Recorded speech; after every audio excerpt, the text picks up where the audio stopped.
latest attempted innovation from Mac Trains. This is a base plate for a TT120 Peco point. Either the short or the medium works for either. And the idea for this is to get a reliable and easy setup for your point motor attaching to the Peco point. So this simply is a 3D printed part designed to fit. So this is the top side, that's the underside. So underneath here you would have the point motor. It has its metal lugs that go up into these 4 holes. They come up and they bend over out of sight, so they're out of the line of this level, so they're not interfering with the flatness of the top surface at all. So you have them here. This is offset, of course, because the point tie bar, the hole for the point motor rod is offset. It's to the side of the TT120 rather than maybe double O when we're used to be in the middle. But anyway, so this slot here is for the tie bar, the control bar from the point motor to come up into the tie bar and move. There's a trench here to avoid, when you do hopefully glue it down, to avoid any danger of it hitting the tie bar and end up with a locked tie bar. So you simply use these lugs here to locate the sleepers on either side of the tie bar, and this one sits against a sleeper, so that the rails are running this way. That's the right hand rail, left hand rail, and the tie bar moving here, so your point will be going off in this direction. And it's really as simple as that. You fit the Peco point motor first of all, adjust the lug so it's snug up there, so the control rod comes through here. You slide in the Peco point onto it and locate the tie bar onto the control rod and then fit it snug. Once you're happy with that, take it out, add a few dabs of glue just in the corners here and here and here if you want as well. That will be sufficient. And then it should work. And we've got another one, a mirror image one here. The idea is that sometimes a point can be tight against an edge of a layout, so the point motor being offset, this allows you to have it one way round or the other, and it'll still work. So that is the latest. Hope that's been useful, and in a second you should see it in the flesh, or in the plastic at least. Okay, thanks very much for watching. Okay, well, you've seen the theory. Let's see if it works in practice. So this is, well, as you can see, an old, very old, there we go, a bit closer, Peco point motor with a switch on the base. So this, well, in fact, this came as a freebie from a giveaway from Shedmouth Junction. So shout out to Martin. Didn't even know they worked. They work perfectly. They're maybe not the smoothest moving, but they do the job. So this is not working with pristine material by any chance, by any stretch of the imagination. So the idea is, here's the printed off 3D plate. So you get the idea. There's the lug holes located there and there. Channels folding this one out of the way. That's the slot for the actual bar to go through, and these are the lugs for locating the point on top. So some of you quite rightly noticed that my my cowboy approach, I think is fair to say, attitude to setting the points last time round drew some comments, and I understand that. In fairness, these were, well, they're Hormy points, they're also ones that are just going to be used in the off-scenic area, so I wasn't too careful. Nonetheless, I should have been more careful. So it inspired this as a solution. I need something proper for the ones to come. So this clips on there like that, hopefully. Yeah, okay. So you can press it hopefully right down tight. Once down on one side, bring the faithful old pliers and just tighten up the lugs. Nip them back.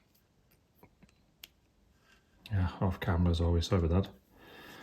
Alright, and this one you can see they've got channels there to help them sit flush, because these ones are actually going to underneath where the point is, so hence we have the need for the flush channels. That's not quite right. This is, I have to say, this is the first time effort on this, so haven't actually fully tested. I've done a sort of theoretical testing of it, and I've tested the various bits, but I've not actually put one all together to see if it works. So, you know, what could go wrong? Well, that's it. Right then. So that's it in place. That's not quite flush, but I'll try and adjust that.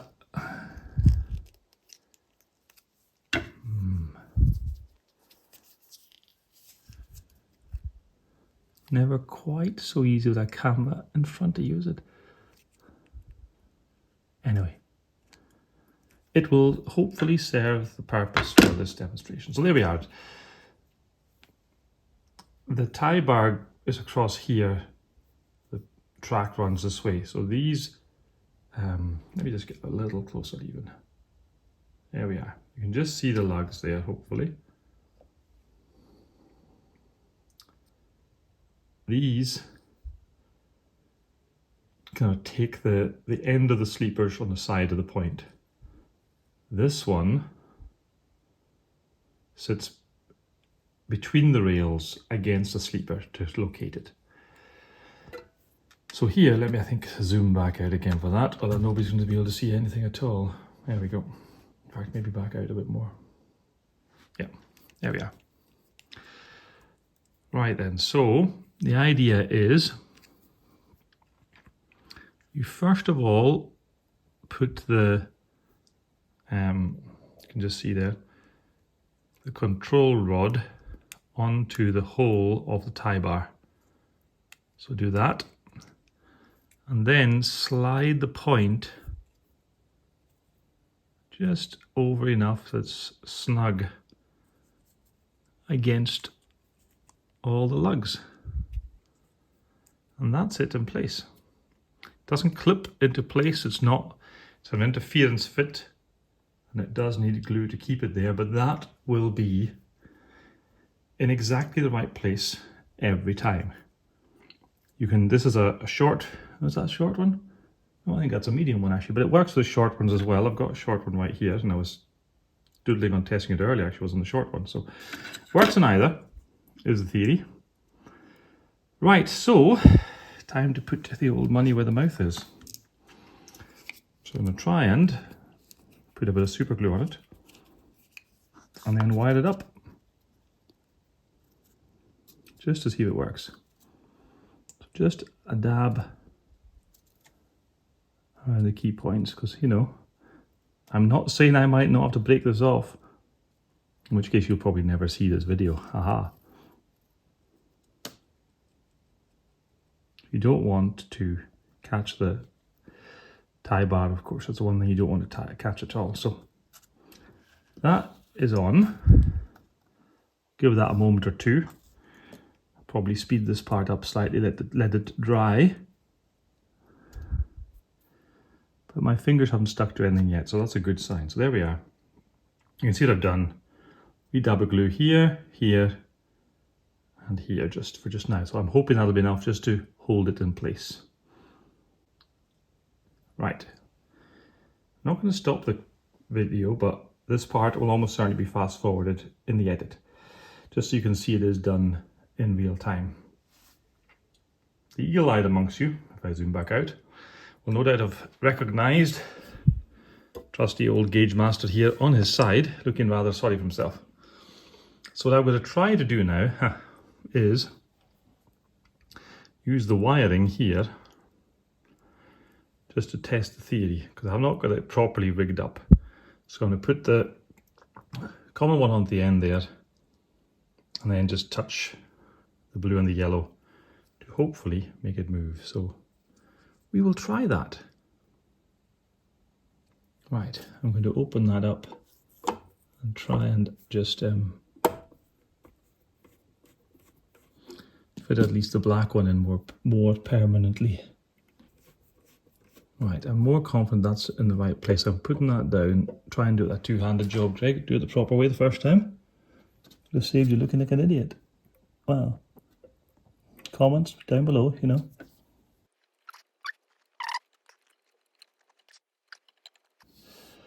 Right, I'm going to get in the way of the camera till I see what I'm doing.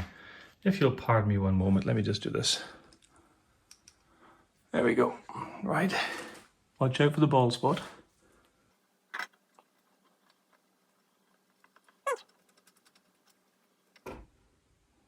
That's the fellow. Right. As you can see, this is not exactly a slick demonstration. Let's come back down. Give ourselves a better chance of seeing what's going on. That is still in place. What side did I say? It was the blue side I think I wanted. So let's try that this time.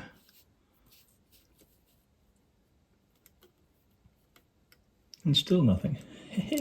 There we go. Ah, flipped over nicely. Don't know if you saw that. Hopefully you did. Try it again back the way. Beautiful.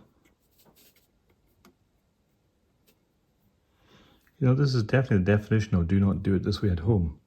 Don't just sort of touch wires and hope for the best, but, you know, in effect, it's the same as a switch. Nice. Yes, beautiful. So there we go. Let me try and just go up close so you can really see what's going on. Try it once more. Let's go yellow. There she is.